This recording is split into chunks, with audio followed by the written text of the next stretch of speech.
Halo teman-teman, balik lagi bersama saya di kisah pendakian gunung ya. Kali ini saya akan menceritakan sebuah cerita mistis Gunung Slamet via di Bajaya ya. Sebelum cerita kita mulai, alangkah baiknya dengan menekan tombol subscribe, like, and comment buat kamu ya. Semoga kedepannya channel saya akan jadi lebih baik. Oke, kita langsung aja mulai ceritanya. Fit, cerita kamu pasti nggak jauh dari mistis deh, ujar salah satu teman kantor yang kebetulan sudah membaca beberapa tulisan aku di Stellar. Ya gimana dong bang, aku kan udah lahir punya mata 3D kayak gini. Ada cerita baru lagi nggak Fit? Ada bang, baru kemarin waktu nanjak ke Slamet. Serius? Mana? Aku mau tahu ceritanya. Awal cerita pendakian berasal dari rencana pendakian yang sudah lama aku rencanakan bersama Mas Gale, kakak kelasku dulu saat SMA. Meskipun pada waktunya bingung hendak mendaki kemana, akhirnya Mas Gale mengajakku mendaki Gunung Slamet lewat jalur baru, jalur di Bajaya, yang berada di Kecamatan Pulau Sari, Kabupaten Pemalang.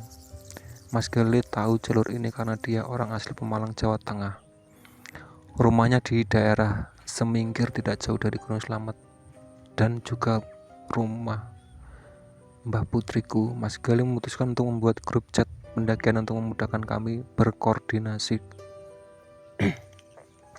Karena selain kami, akhirnya ada beberapa tambahan personel yang akan berangkat bersama kami. Dari grup chat ini saya akhirnya kenal dan bertemu dengan Mas Hendri, Mas Seno, Mas Anton, dan Mas Kiki. Dari yang awalnya tidak saling kenal akhirnya jadi akrab, bahkan jadi tim pendakian yang sangat solid. Aku juga mengajak dua orang terdekatku untuk ikut pendakian ini, Vincent dan Hari. Rupanya Vincent dan Hari sangat antusias ikut pendakian ini, sekaligus mengisi hari libur Natal dan Tahun Baru yang panjang. Hari dan Mas Seno adalah pendaki pemula. Mereka sama sekali belum pernah mendaki gunung, namun teman-teman sangat welcome sekali pada mereka, bahkan malah senang karena ia menambah teman. Menuju basecamp di Bajaya, Jumat malam tanggal 21 Desember 2018 jam 20 malam waktu Indonesia Barat, kami sudah berkumpul di satu titik poin Cilandak Toy Square untuk melanjutkan akan dijemput dengan travel. Namun karena macet yang panjang, kami pun harus menunggu 1,5 jam sampai akhirnya travel tiba di Cilandak menjemput kami. Kami naik mobil Luxio dengan ongkos 120.000 per orang. Di luar dugaan, sang sopir travel memuat penumpang lain bersama kami sehingga total ada 10 orang bersama kami. Suasana desak-desakan membuat kami bete.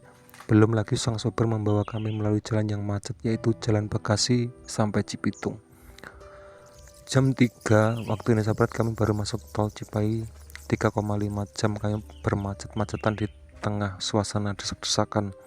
Rasanya tulang kami remuk semua. Jam 5 pagi waktu Indonesia Barat kami masuk tol Brevit.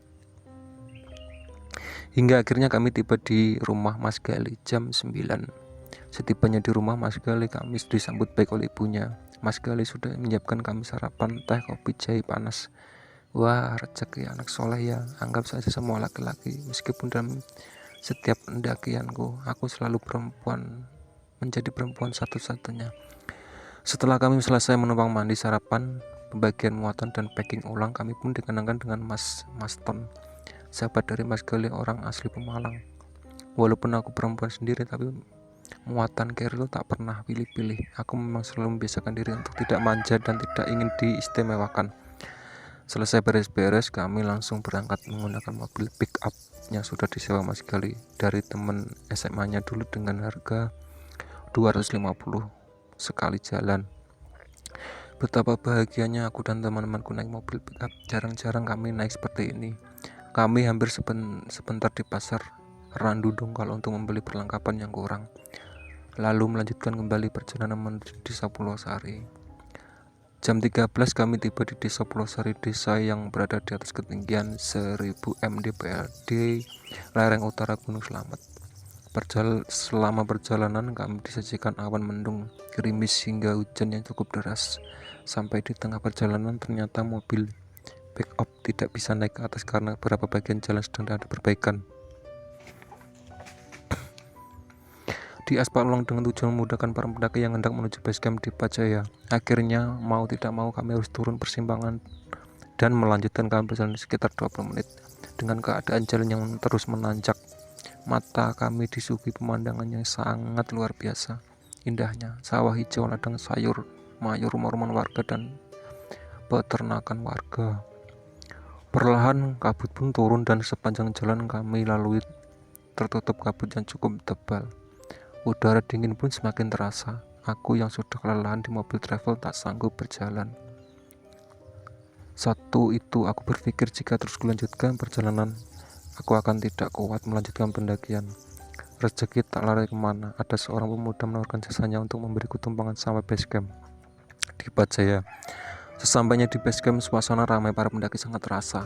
Aku pun berkenalan dengan Mas Samsul Rangger yang bertugas di base camp di Pacaya. Ini adalah pendaki gunung yang kedua di Gunung Slamet. Setelah sebelumnya aku pernah mendaki gunung ini melalui jalur Belambangan, namun saat itu tidak sampai puncak karena aku dan teman-temanku terus digempur badai serta kabut tebal.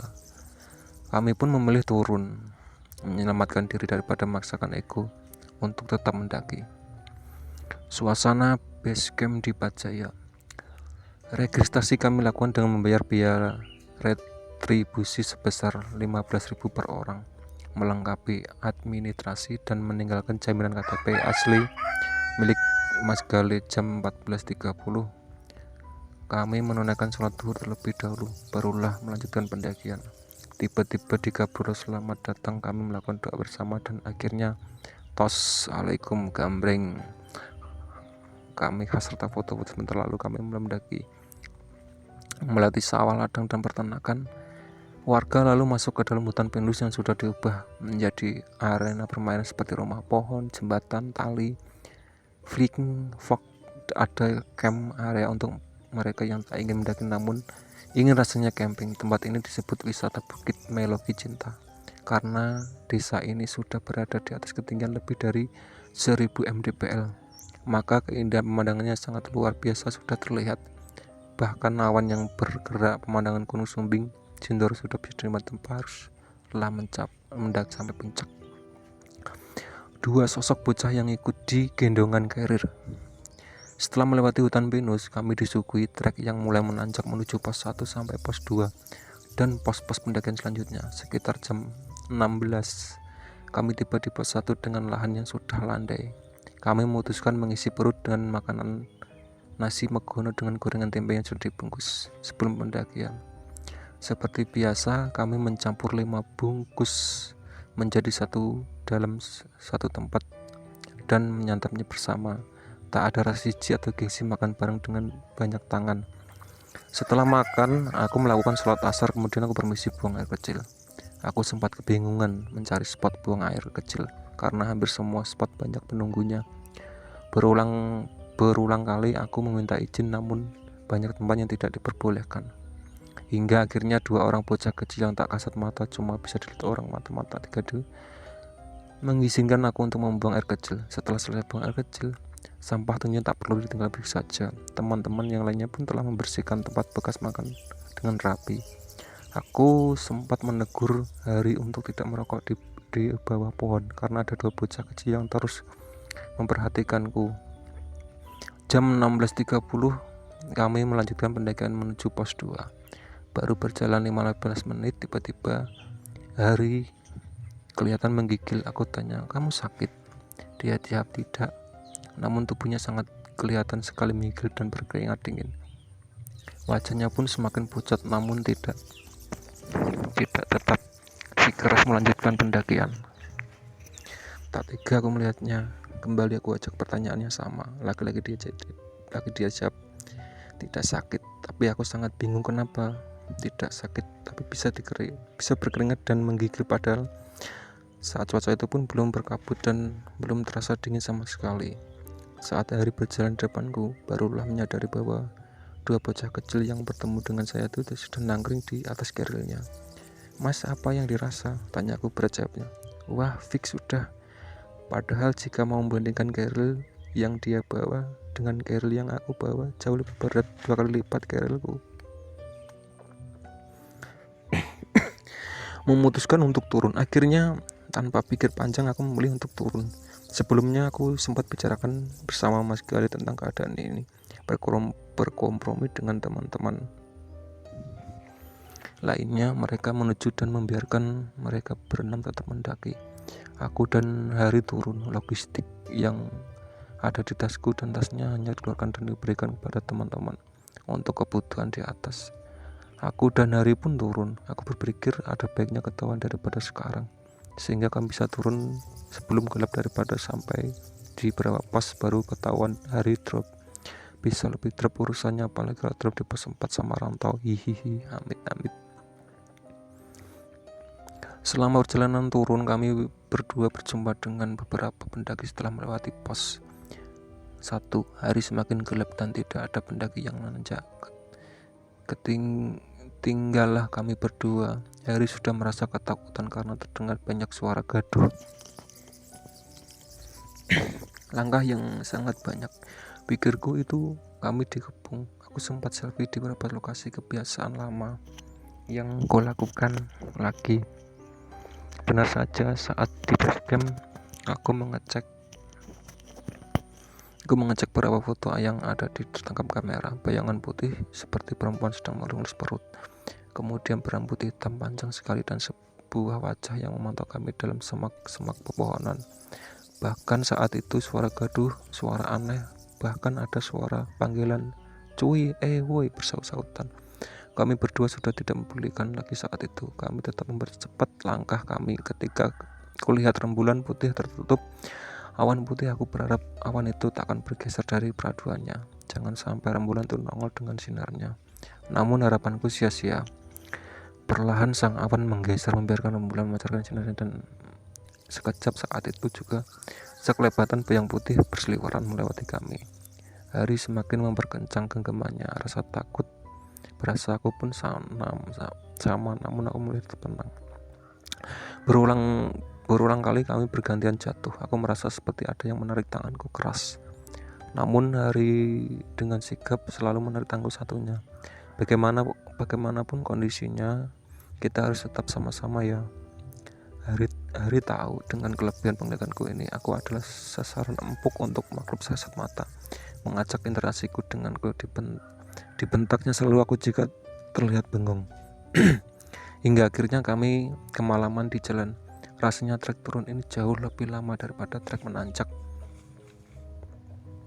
Kami merasa jalurnya sangat ini panjang dan berjam-jam. Padahal normalnya bisa ditempuh hanya 1 jam saja. Tiba kami baru saja menyadari bahwa kami telah berkali tersesat. Lagi-lagi kami berada di tempat ladang warga, di sawah warga. Di tempat itu tidak kami temukan selama penanjakan. Kami terus beristighfar memohon petunjuk hingga akhirnya aku terdengar suara yang cukup serak dan bilang, "Kowe nopo? Rak tekon dhuwur nduk. Wis diinteni kok. Kamu kenapa tidak sampai atas? Sudah tunggu kok." Cekap aku lupa ingatan. Nenek yang mengantarkan turun. Menurut cerita Hari, saat kami kesasar, aku terus berjalan dengan mata terpejam. Hari menyadari bahwa aku sudah kerawuan, namun Hari tetap memilih diam meskipun dia merasa ketakutan. Berkali-kali tanganku menghentak genggamannya sambil berkata dengan suara serak dan beratnya, "Jangan takut." Namun Hari ini hafal jika itu bukan suara asliku. Hari hanya menurut. Sepanjang perjalanan, pocong wanita cantik bahkan bocah dingklik pun terlihat seliweran kesana kesemari. Setibanya di gapura, "Selamat datang," aku minta Hari untuk mencium tanganku. Aku pulang cium tangan sebelum dengan suara serak barat dan mata terpejam. Lalu aku tersungkur lemas dan nangis-nangis. Disitulah Hari menyadari bahwa sedari tadi berjalan bersama dia bukan hanya diriku. Sesampainya di base camp, aku pun masih belum sadar.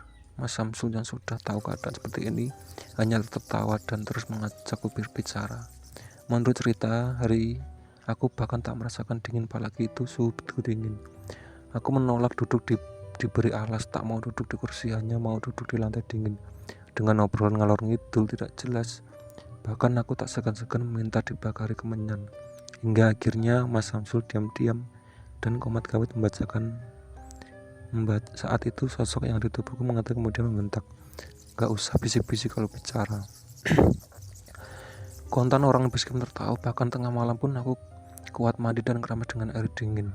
Aku hanya merasa aku mandi dengan air hangat yang telah disediakan oleh dua bocah kecil baik itu. Pantas saja saat aku masuk kembali ke dalam base camp, semua mata melihat heran. Mungkin pikir wanita gila tengah malam mandi keramas. Sampai akhirnya aku merasakan tubuhku lelah dan menangis, lalu kembali tidur dengan menangis lagi, lalu tidur. Mas Samsul sangat baik hati menjagaku dan siap sedia saat aku kerawuhan. Keesokan harinya aku baru menyadari bahwa aku datang bulan dengan derasnya. Saat ku cerita hari, aku baru sadar jangan-jangan aku gampang kerawuhan karena aku di keadaan sedang datang bulan. Wallahu alam. Namun aku sangat bersyukur dipertemukan oleh sang nenek yang menuntun aku keluar dari saatnya kami di hutan jalur pendakian Gunung Slamet. Oke ya teman-teman, ikut tadi